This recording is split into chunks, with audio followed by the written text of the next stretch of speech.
Seigneur éternel Dieu Tout-Puissant, nous voulons te rendre grâce encore et bénir ton saint nom parce que tu es Dieu. Seigneur Père, merci parce que vraiment nous pouvons contempler ta fidélité dans chacune de nos vies et en particulier, Seigneur Père, aujourd'hui dans celle de Paul, Seigneur. Merci parce que tu l'as gardé, Seigneur Père, depuis sa naissance jusqu'à ce jour. Merci parce que, Seigneur Dieu, dans ton plan, bien avant la fondation du monde, tu avais prévu, Seigneur Père éternel, que ce jour-ci arrive. Merci, Seigneur Dieu, pour tout ce que tu as disposé, pour tous les combats que tu as menés pour lui, Seigneur Dieu Tout-Puissant, jusqu'à ce qu'il puisse arriver à s'engager, Seigneur Père éternel, à te suivre.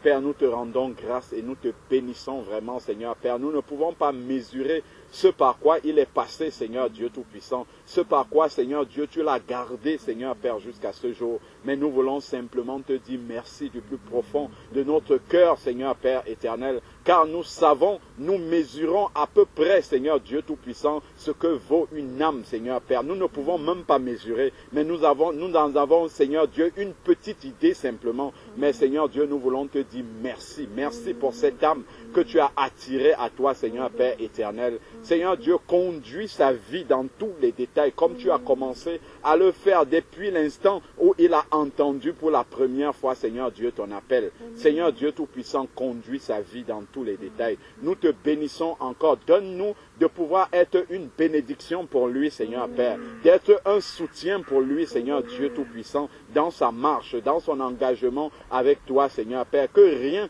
ne vienne faire obstacle à sa croissance spirituelle. Père, nous te bénissons pour tout ce que tu as déjà prévu, que toutes ces œuvres bonnes que tu as prévues d'avance, afin qu'il les pratique, qu'il puisse entrer complètement, Seigneur Père, dans ce plan merveilleux que tu as pour sa vie, Seigneur Père, que rien ne reste de côté dans tout ce que tu as prévu pour lui, Seigneur Dieu Tout-Puissant. Père, nous te rendons grâce, nous te bénissons pour ce temps que tu as donné, Seigneur Père. Merci parce que tu as arrêté la pluie et que tu permettes, Seigneur Dieu, que Paul puisse passer dans les eaux du baptême dans de bonnes conditions, Seigneur Père. Nous te disons merci pour tout cela et que toute la gloire te revienne. Père, que le témoignage de sa vie puisse édifier de nombreuses personnes encore, Seigneur Père éternel. Que plusieurs âmes puissent venir à toi, Seigneur Père, au travers de ce que tu as fait dans sa vie. Utilise-le comme tu as utilisé la femme samaritaine pour amener, attirer des âmes à toi, Seigneur Père. Permettre qu'il puisse être une bénédiction, un témoignage, Seigneur Dieu, un ambassadeur, Seigneur Père éternel, de Christ partout où tu l'enverras, Seigneur Père. Que la puissance de son témoignage puisse toucher les cœurs, Seigneur Père. Puisse amener captif toute personne, Seigneur Dieu, à la connaissance de Jésus-Christ. Père, nous te rendons grâce encore et nous te bénissons. Que toute la gloire te revienne. Père, viens encore, purifie nos cœurs. Si en quoi que ce soit nous avons été hors de ta volonté, Père, pardonne-nous et donne-nous de discerner la voix de ton esprit et de marcher comme tu veux. Père, que toute la gloire te revienne. Père, nous voulons te prier également pour le culte qui aura lieu tout à l'heure. Père, conduis tous tes enfants, tout ce que tu as convié à ce moment fraternel. Seigneur Père, que tout le monde puisse être gardé dans son chemin et puisse y arriver dans de bonnes conditions sous ta protection, Seigneur Père. Et conduis également ces moments de partage que nous aurons par ta grâce, Seigneur Père. Que ton esprit, Seigneur Dieu, prenne le contrôle de toutes choses, Seigneur Père éternel, et que ta volonté soit faite au milieu de nous. Père, nous voulons te prier pour ton Église, pour tous les tumultes que nous voyons dans ton Église, Père. Viens encore, apaise les cœurs. Conduis, Seigneur Père, chacun à se concentrer sur ce que tu attends de lui, Seigneur Père, afin que ton Église ne soit pas dans la distraction, dans la dispersion, mais que ton Église unie ensemble puisse être concentrée, Seigneur Père éternel, sur l'objectif que tu nous as fixé. Père, que toute la gloire te revienne au nom de Jésus-Christ. Amen. Amen.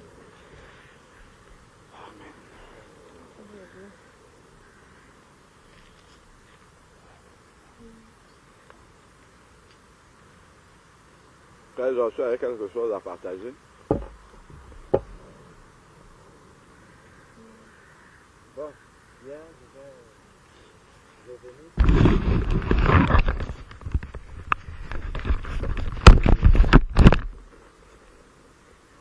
Le verset sur lequel on s'est appuyé hier, c'était sur 1 Timothée, 1 Timothée chapitre 2 au verset 4. Je te donne la mienne. C'était 1 Timothée chapitre 2 verset 4. Au-dessus. On se fait appuyer parce que, bon, moi j'ai déjà eu la grâce de pouvoir suivre son témoignage. Et 1 Timothée, pardon. 1 Timothée chapitre 2 Oui, au verset 4. d'accord. Donc on va commencer au verset 1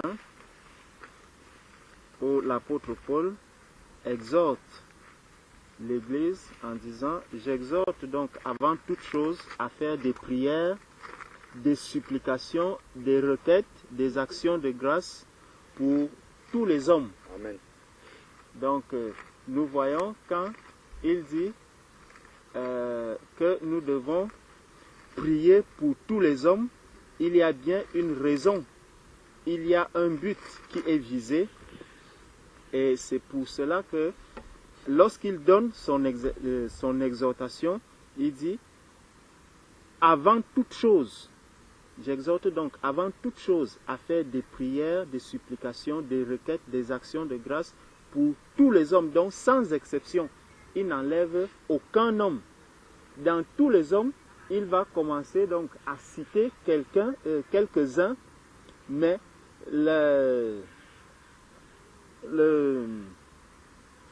comment je peux dire, ce qu'il cite, en fait, la liste n'est pas exhaustive. Parce que là, il va citer pour les rois et pour tous ceux qui sont élevés en dignité. Donc ici, il a juste mentionné les rois, il a mentionné les autorités comme les maires, les gouverneurs, les préfets, les chefs d'entreprise, les directeurs de société. Mais en même temps, là, il y a aussi les marabouts. Nous devons prier le Seigneur pour les marabouts. Nous devons prier pour les charlatans, pour bref, tous ceux qui sont dans le monde, les fous. Nous devons prier pour eux. Nous devons prier pour les paralytiques. Nous devons prier pour les aveugles. Nous devons prier pour tous les hommes. C'est ce qu'il nous dit. Donc il n'y a pas d'exception. Le Seigneur n'a pas enlevé quelqu'un pour qui nous devons prier. Lorsque nous voyons une personne, les malades, nous devons prier pour ces personnes. Les jeunes, nous devons prier pour eux. Les enfants, nous devons prier. Les personnes âgées, nous devons prier pour tous les hommes. Et il va nous donner la raison pour laquelle nous devons le faire. Ici, il a cité les rois et tous ceux qui sont élevés en dignité. Et il donne la raison pour laquelle il a cité ces deux catégories. Il dit: afin que nous menions une vie paisible et tranquille, en toute piété et honnêteté. Donc, c'est pour que nous ayons la paix que nous devons prier pour ces autorités et ces rois. Maintenant, il va donc continuer, il ne s'arrêtera pas là. Il dit: cela est bon et agréable devant Dieu, notre Sauveur, qui veut que tous les hommes soient sauvés. Amen. Donc, il voudrait que tous les hommes, donc toutes ces catégories de personnes que nous avons déjà essayé de lister, et la liste n'est pas exhaustive. Toutes ces personnes, les homosexuels, les hommes qui sont pervers, tous ces hommes que nous connaissons, nous devons prier, les politiciens, tous ces hommes-là, nous devons prier, parce que Dieu veut que tous ces hommes-là soient sauvés et parviennent à la connaissance de la vérité. Donc, ces hommes doivent être sauvés de quoi? On a donc pris, on va dans Romains chapitre 6. Romains chapitre 6, verset 3. Il dit: car le salaire du péché, c'est la mort, mais le don gratuit de Dieu, c'est la vie éternelle en Jésus-Christ. Donc, tous ces hommes-là, le Seigneur veut les sauver de quoi? Il veut les sauver de la mort. Parce qu'ils savent que tous ces hommes-là sont, si quelqu'un n'a pas encore accepté Christ, si quelqu'un n'a pas encore accepté Christ, en fait, il est une proie du malin, il est un enfant du malin, un enfant du diable, comme nous dit 1 Jean chapitre 3. On voit dans 1 Jean chapitre 3, On va aller rapidement comme on a... Donc, dans 1 Jean, au chapitre 3, 1 Jean chapitre 3, voilà, 1 Jean chapitre 3, qui dit que celui qui pêche est du diable, car le diable pêche dès le commencement, verset 8.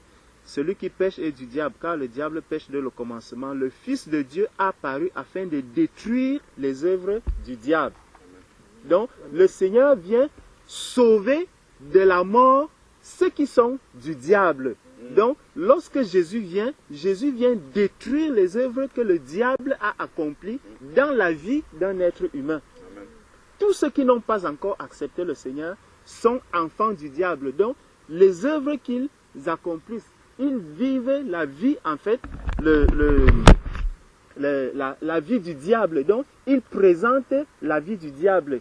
Ils exaltent, en fait, les œuvres du diable. C'est ces œuvres du diable qui sont visibles dans la vie de ces personnes. Et donc, le Fils de Dieu est venu pour détruire ces œuvres du diable. Donc, mon frère, lorsque tu acceptes le Seigneur, il faut savoir que ce que le Seigneur vient faire dans ta vie, ce que le Seigneur Jésus vient faire dans ta vie, c'est de détruire tout ce qui était du diable dans ta propre vie. Pour l'amener maintenant à la lumière, pour l'amener à la vérité. Donc, c'était dans l'obscurité, tout cela était dans l'obscurité, tel que nous dit Jean 14, verset 6, qui dit que Jésus dit, je suis le chemin, la vérité et la vie. Donc, là, nous voyons que le Seigneur vient apporter la lumière, la vérité. Il vient apporter la vérité. Dans 1 Timothée, on a vu que pour que tous les hommes parviennent à la connaissance de la vérité. Parce que lorsque tu connais déjà la vérité, lorsque tu sais, tout à l'heure on parlait de la confirmation, de la réaffirmation, du baptême par des gouttelettes. En fait, on se demande d'où est-ce que tout cela est venu. Mais les hommes ont intégré cela. Pourquoi? Parce qu'ils ne connaissent pas la vérité. Mais maintenant, lorsque tu prends la parole de Dieu, tu la lis, tu parcours, tu te rends compte que ni Jésus, ni les apôtres, ni les prophètes, aucun d'eux n'a pratiqué la confirmation, aucun d'eux n'a pratiqué la réaffirmation, aucun d'eux n'a pratiqué un baptême par des gouttelettes. Et ça, c'est parce qu'on ne connaissait pas la vérité. Le Seigneur Jésus vient donc dans la vie pour nous amener à connaître la vérité, à connaître ce qui est maintenant dans la lumière. Et donc, le Seigneur va d'abord détruire toutes ces séquelles, tout ce que le malin a semé dans notre tête, tout ce qu'il a déposé, toute l'ancienne connaissance que nous avions du monde, tout ce que nous pensions être vrai dans le monde. Le Seigneur Jésus vient pour détruire d'abord toutes ces choses-là et nous amener maintenant à devenir les enfants de lumière, à devenir les enfants de la vérité. Donc l'obscurité va totalement disparaître.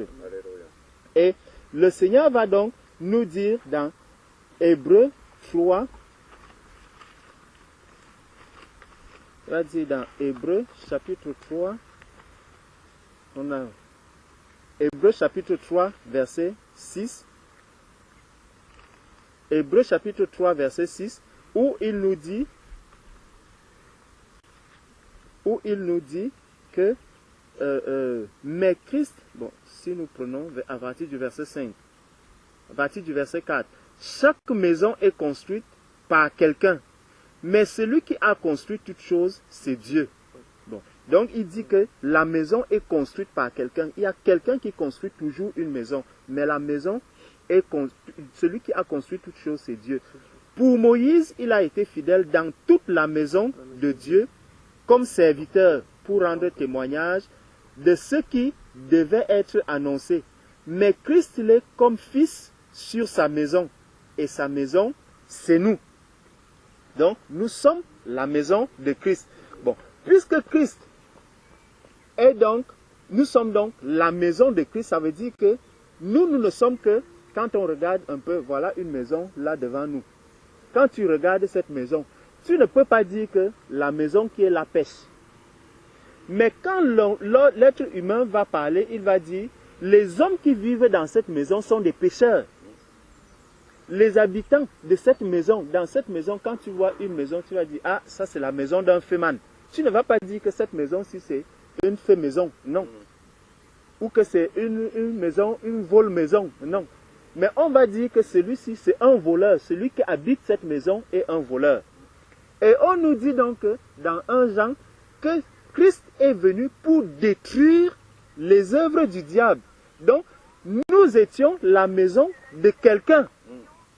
La maison, quelqu'un habitait en nous. Et cette personne manifestait ses œuvres. Et lorsque Christ entre donc dans cette maison, il vient la détruire. Il vient détruire tout ce qu'il y a là-dedans.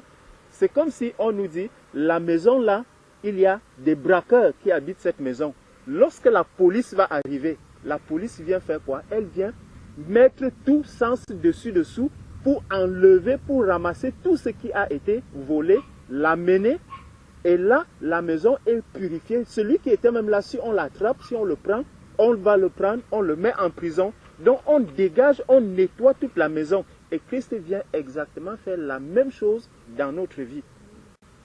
Il ne laisse absolument rien. Il ne laisse absolument rien. Il enlève tout dans cette maison qui était une habitation de l'autre. Parce que dans 1 Jean 3, on nous a dit que Christ est venu pour détruire les œuvres du diable. Qu'est-ce qui étaient ces œuvres du diable? C'était le péché. Parce qu'il nous dit que le diable pêche dès le commencement.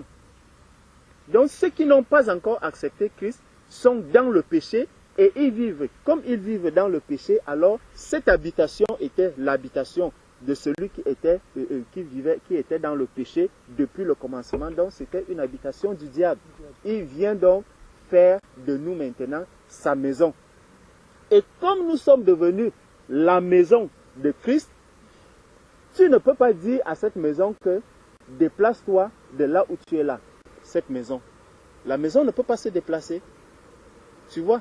Mais celui qui est dans cette maison, c'est plutôt lui qui peut sortir, aller faire les courses. La maison est là, inerte. Elle ne réagit plus. Tu comprends un peu? La maison ne réagit plus. Donc maintenant, celui qui est devenu une habitation de Christ, lui aussi, dans sa vie, n'a plus à réagir pour quoi que ce soit. Mais tout est maintenant entre les mains de Christ, de sorte que si je veux faire quelque chose, c'est Christ qui va le faire. Tu vois un peu, frère? Donc, c'est pour ça que quand on fait le baptême, on dit que le baptême est l'image de la mort. Donc, quand tu meurs, tu n'as plus de vie. Tu n'as plus de vie. Donc, maintenant, celui qui va vivre en toi, c'est Jésus-Christ. Si tu dois aller faire les courses, c'est Christ qui va faire les courses. Lève-toi donc, tu amènes Christ. Christ va au marché et tu vois Christ en train d'acheter, par exemple, les films pornographiques. Est-ce que Christ peut le faire? Non.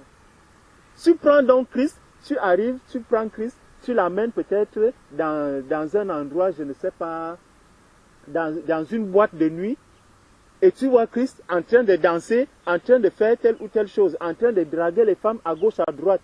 Si tu peux le faire, si tu sais que Christ peut le faire, alors sache que vraiment, ce Christ qui est en toi n'est pas le Christ qui est dans la Bible. Parce que maintenant, la parole de Dieu dit que tu es juste maintenant une maison. Il n'y a que les murs comme tu vois là. Mais celui qui habite à l'intérieur, c'est lui maintenant qui doit faire tout ce que tu as à faire. S'il y a un projet, c'est le projet qui doit venir de Dieu. S'il y a des choses à faire, c'est des choses qui doivent venir de Christ. Donc, Christ doit penser maintenant pour toi. Il doit tout faire pour toi. Et tu obéis exactement comme cette maison-là obéit à son maître. Le jour que son maître veut changer la peinture à l'extérieur, il met la peinture blanche. La maison ne va rien dire. Tu comprends un peu? Et Christ va faire les choses selon sa volonté. Éphésiens 2, verset 20.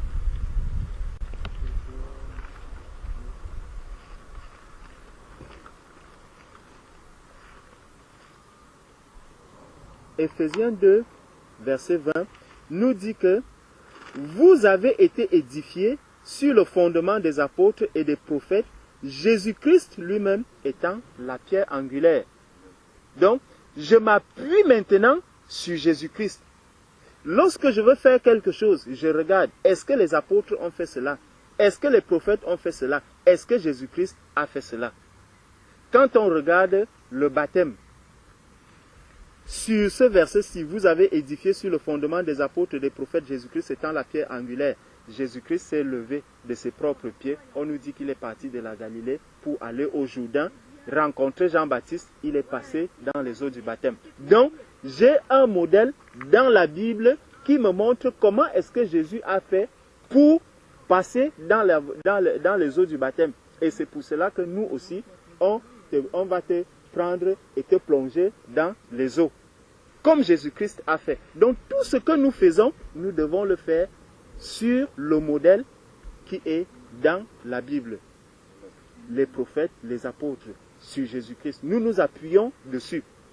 Donc, lorsque tu vas partager même la parole de Dieu avec quelqu'un, si quelqu'un te dit, ah, il faut la confirmation, il faut faire ceci, toutes les idées que les hommes vont t'apporter, demande à quelqu'un où est-ce que cela se trouve dans la Bible. Tu vois, depuis qu'on partage la parole de Dieu, on s'appuie toujours sur les versets bibliques. On ouvre la Bible et on dit, voici ce que dit la Bible. Donc, le Seigneur va encore nous dire, dans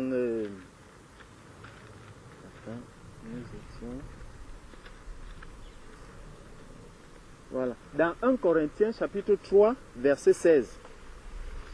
Dans 1 Corinthiens chapitre 3 verset 16, il nous dit que nous sommes le temple. Dans 1 Corinthiens chapitre 3, 1 Corinthiens chapitre 3, qui dit, ne savez-vous pas que vous êtes le temple de Dieu et que l'Esprit de Dieu habite en vous? Nous sommes le temple de Dieu et que l'Esprit de Dieu habite en vous. Donc, si quelqu'un vient encore te parler d'un autre temple, demande à cette personne que, mais est-ce que ce temple-ci, est-ce qu'il y a un deuxième temple? Vous êtes le temple de Dieu et que l'Esprit de Dieu habite en vous. Donc tu es maintenant un temple. Et justement comme on a vu par rapport à la maison, l'Esprit de Dieu maintenant va habiter en toi et c'est cet Esprit qui va maintenant te conduire. C'est cet Esprit qui va maintenant t'enseigner toutes choses, te conduire et t'amener jusqu'à ce que tu deviennes un disciple bien accompli. Amen. Et le Seigneur Jésus, lorsque dans Matthieu 28 disait, allez faire de toutes les nations les disciples, les baptisant au nom du Père, du Fils et du Saint-Esprit, puis enseignez-leur à observer tout ce que je vous ai prescrit. Donc il y a une marche qu'un disciple doit suivre. Ce n'est pas que dès que tu sors des eaux du baptême, tu deviens déjà Jésus-Christ. Non. Exactement comme un enfant qui vient de naître, parce que quand on entrait dans la voiture et que je blaguais avec ma soeur en lui disant, en fait, sur le siège bébé, c'est Paul qui devrait s'asseoir dessus. Parce que là, tu vas sortir bébé. C'est un bébé qui sort là des eaux. Amen. Et quand tu vas sortir, laisse-toi conduire comme un bébé qui dit, voilà, je vais apprendre, lorsqu'on va t'enseigner, tu prends la parole de Dieu, on partage sur la parole de Dieu, on médite sur la parole de Dieu et tu pries. Donc, cherche vraiment, mon frère, à avancer comme un bébé, jusqu'à ce que le Seigneur lui-même pose toutes les bases. Amen. Tu comprends? Amen. Le Seigneur pose toutes les bases et quand il a posé toutes les bases, là, tu vas commencer à marcher vraiment comme un disciple bien accompli. Donc, c'est cette petite exhortation que je voulais encore faire avec mon frère ce matin. Amen. Voilà, juste pour appuyer ce que le frère disait rapidement, par rapport au fait que Dieu est venu détruire les œuvres du diable dans notre vie et nous engager sur un chemin uniquement où c'est lui qui dirige complètement toute notre vie. Donc je crois qu'avec la voix que j'ai, ça suffit maintenant. Donc, si on regarde dans Éphésiens, Colossiens, chapitre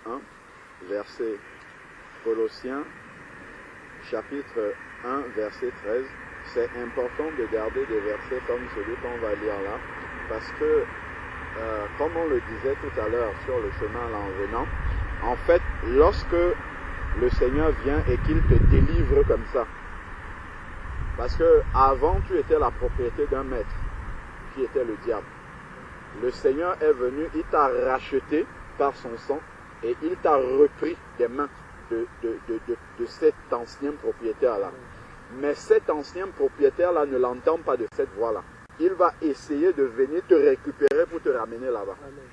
Et quand on le dit comme ça, ce n'est pas que le diable va venir en personne pour le faire, mais c'est qu'il va tendre des pièges dans ta vie pour essayer de te faire tomber et de te faire retourner où tu étais. Il va aussi essayer d'envoyer des mauvaises pensées dans ta tête pour que tu crois que Dieu n'a pas fait ce qu'il dit, que Dieu ne t'a pas racheté, que tu es toujours comme tu étais avant.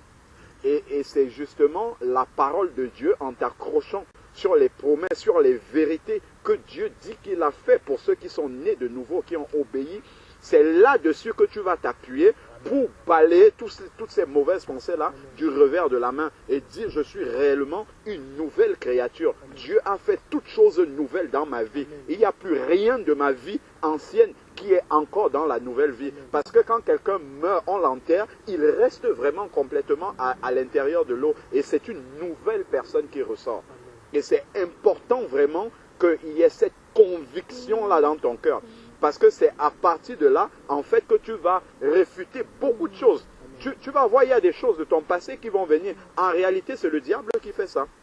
Quand on dit que le diable vient pour essayer de te ramener, c'est comme ça qu'il va faire. Il y a peut-être des gens, je ne sais pas, que tu as laissé il y a longtemps, avec un bout de ton passé, qui vont essayer de ressurgir pour te ramener ça.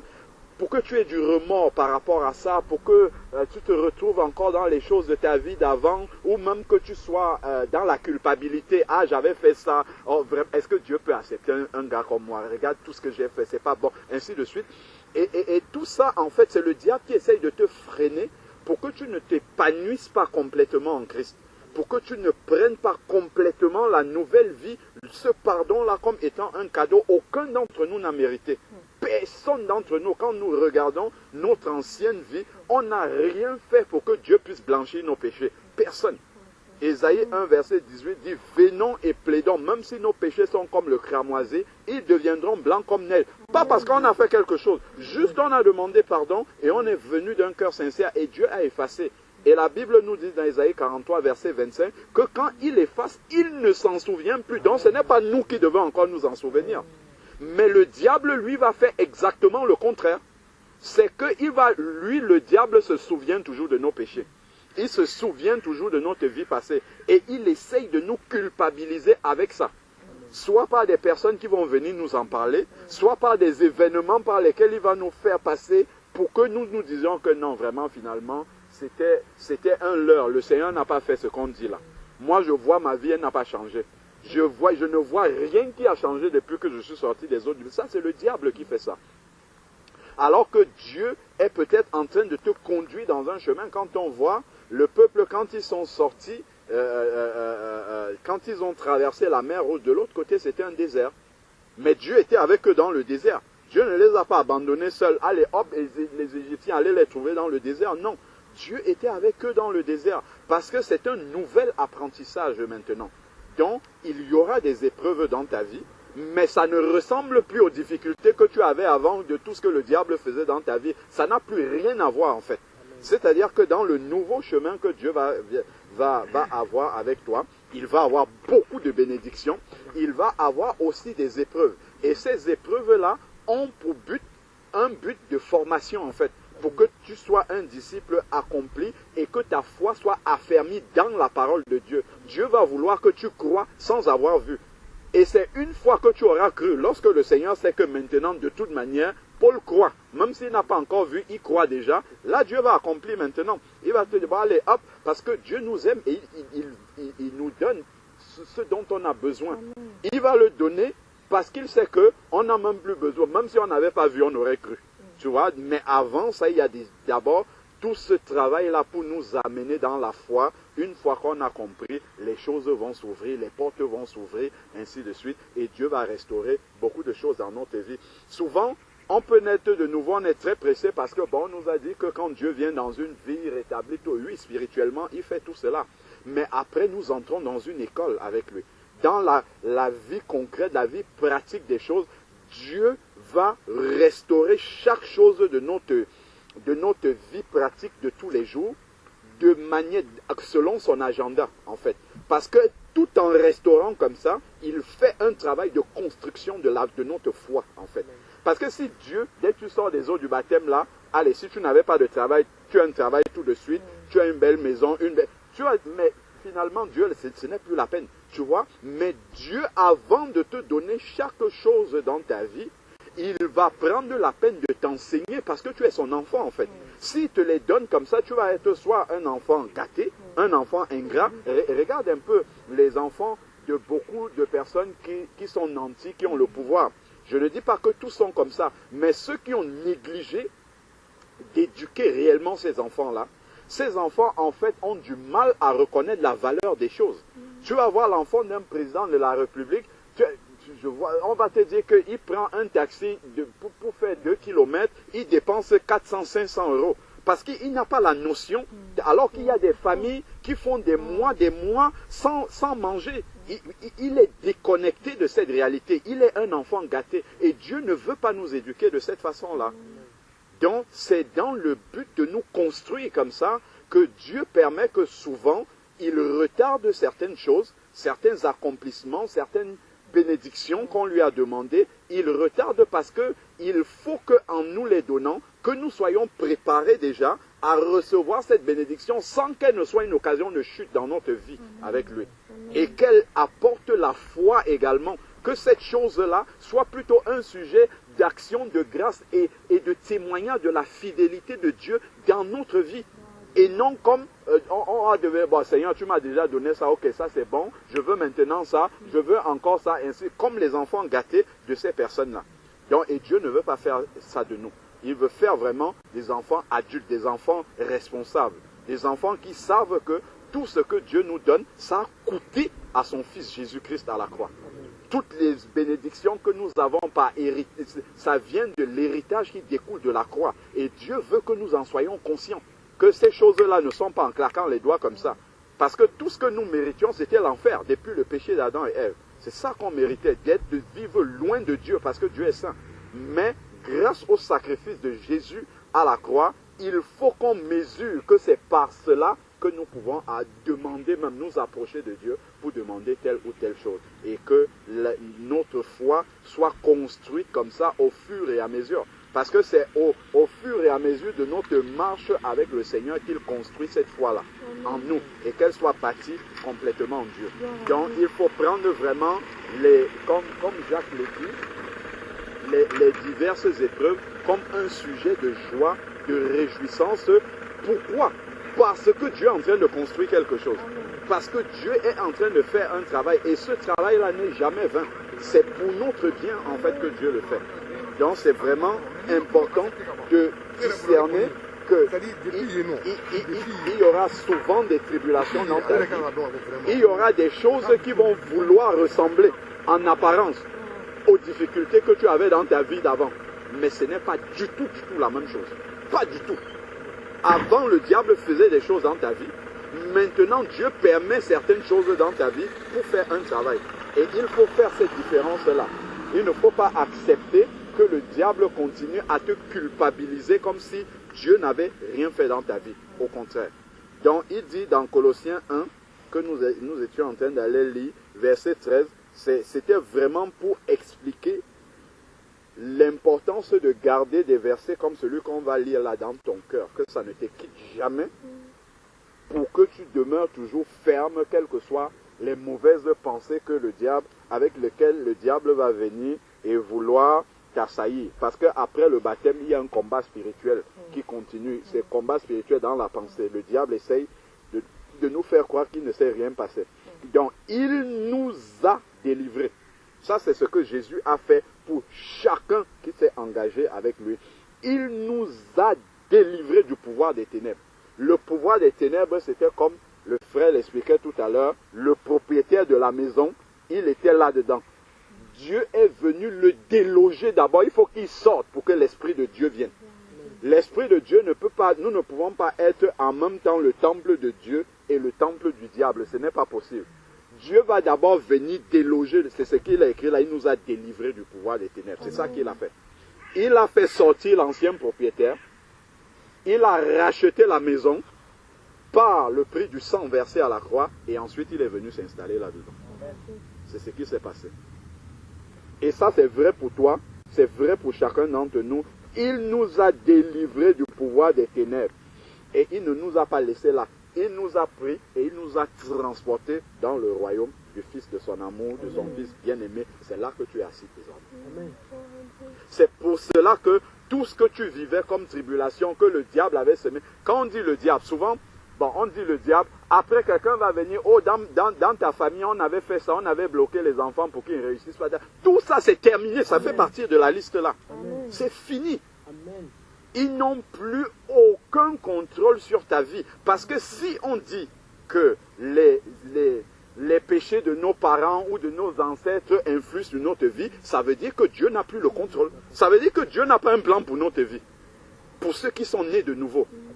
C'est parce que Dieu a coupé tout cela qu'il peut diriger entièrement notre plan, notre vie, en sorte qu'elle ne dépende plus de ce que nos parents et de tout ce qu'ils ont fait. Ça ne dépend que de Dieu. Totalement que de Dieu.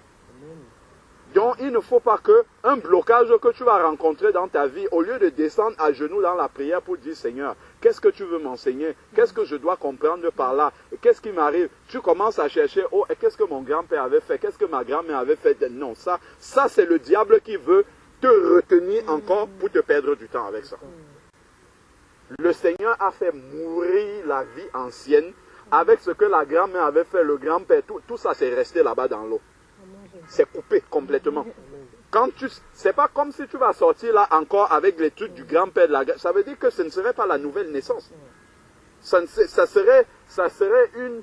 Enfin, excusez-moi. C'est-à-dire que Dieu ferait de nous des schizophrènes, en fait. C'est ça que ça voudrait dire. Donc on a une partie de Dieu et une partie du diable.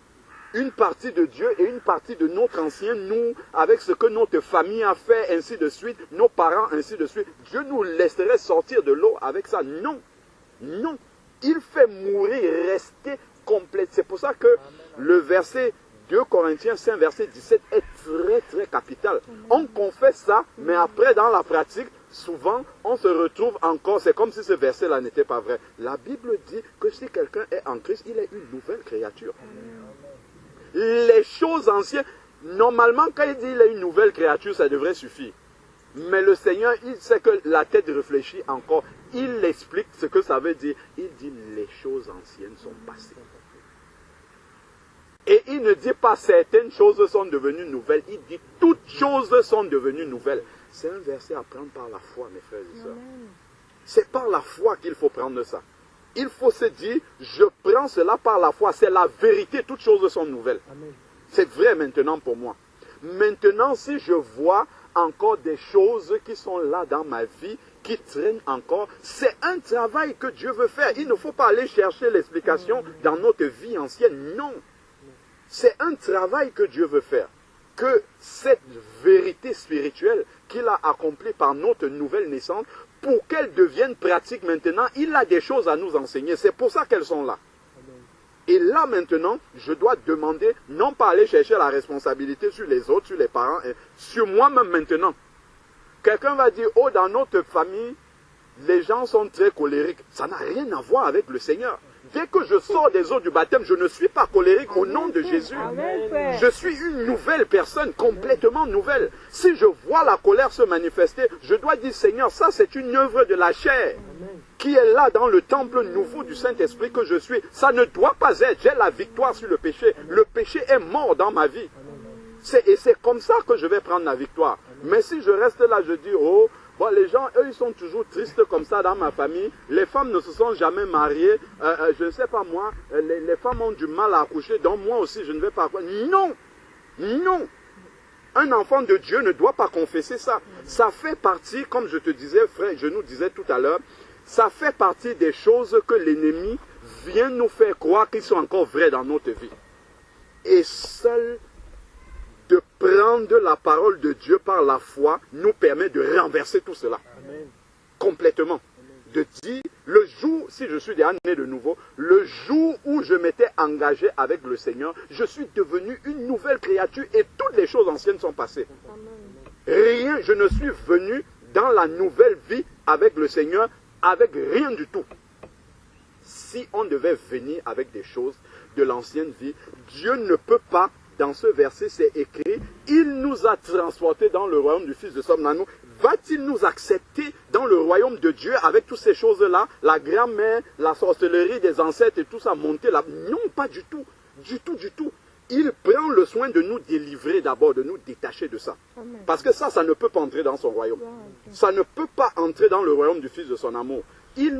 Donc si je crois que j'ai ces choses-là, ça veut dire que je ne suis pas entré dans le royaume du... Si c'est vrai, hein, si c'est vrai que j'ai ça, c'est que je ne suis pas entré dans le royaume du Fils de son amour. Oh, c'est ça que Dieu a fait. Il a vraiment fait et il faut le prendre par la foi. Il faut dire non.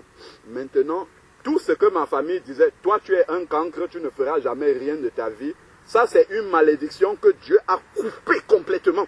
Et il m'a greffé et il a préparé des œuvres bonnes pour que je puisse les pratiquer. Amen. Je suis un enfant du Seigneur maintenant complètement. Ma vie dépend entièrement de lui. Quand je me lève le matin comme ça, du début jusqu'à la fin, ce qui va se passer, c'est entre les mains du Seigneur. Personne ne peut s'asseoir et tourner une marmite au village et dire que non, Paul va tomber là-bas, je lui mets un accident, Dieu va barrer tout ça. C'est terminé, ça n'agit plus sur moi. Je vais prier le Seigneur, je dis, Seigneur, je remets ma journée entre tes mains, c'est toi qui me protèges partout où je vais, au nom de Jésus, que Dieu va te protéger partout où tu vas aller. Le diable va toujours essayer. Ce n'est pas qu'on ne va pas tourner ton nom dans une marmite, on va tourner mais ça ne va pas t'atteindre. Au nom de Jésus-Christ, parce que tu es assis dans le royaume du Fils de son amour, là où personne ne peut t'atteindre maintenant. Il reste en bas, c'est ce qui est écrit. Nous sommes assis, Éphésiens 2, verset 6, avec Christ dans les lieux célestes, au-dessus de toutes les dominations, de tout nom qui puisse se nommer, non seulement dans le siècle présent, mais dans le siècle à venir. C'est important en fait de le garder parce que on est accablé par tant de choses. Parfois, on regarde la vie, on voit comment les événements s'enchaînent. Quand on ne comprend plus, on commence à se tourner vers l'arrière, on commence à chercher le diable a fait ceci, le diable a fait ceci, alors que Dieu est en train de faire un travail dans notre vie. Il laisse arriver certaines choses. C'est le diable fait ça, mais Dieu l'a laissé faire. Non pas parce qu'il peut nous vaincre, mais parce que Dieu veut simplement que nous grandissions et que nous réagissions comme un vrai enfant de Dieu. Parce que Dieu laisse souvent ces tests-là pour voir si nous prenons sa parole par la foi. Pour voir si nous allons nous affaiblir. Et ça a commencé avec le Seigneur Jésus-Christ, dans le désert, après son baptême. L'Esprit de Dieu l'a amené dans le désert, la Bible dit, pour être tenté par le diable. C'était pour mettre sa foi à l'épreuve. Et à chaque fois, le diable lui dit, fais ceci. Il dit, il a écrit ça. Fais ceci, il a écrit ça. On voit que la foi a été testée au contact du diable, au contact des œuvres de l'ennemi qui étaient là.